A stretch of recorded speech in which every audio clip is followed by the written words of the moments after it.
Secara umumnya para ulama menyatakan bahawasanya lelaki dan perempuan tidak bersalaman.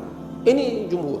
Walaupun di kalangan mereka ada membuat pengecualian dalam beberapa keadaan. Antaranya Dr. Yusuf Al-Qaradawi lah, dia tulis tentang terutama orang yang ada kedudukan.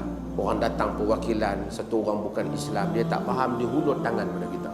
Turun-turun kapal terbang, dia hulur tangan. Kalau kita tak salam dengan dia, satu penghinaan kepada dia, ataupun memalukan, seolah-olah kita tak terima dah.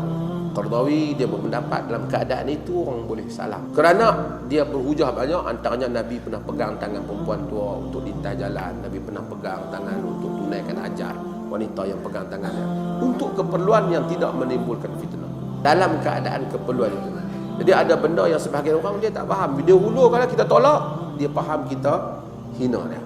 Melainkan kita dah fahamkan dia bahawasanya kami di sini tak salam, tak bersalaman lagi perempuan, kami hengguk kan, contohnya kan. Tapi pada saya lah, contoh tak payah amat, saya rasa ini more kepada culture, lebih kepada budaya setempat, bagaimana ia dipegang dah. Ada pun hadis yang kata siapa yang salam dengan perempuan seperti dicucuk dengan besi api semua. Hadis-hadis itu tidak sahih.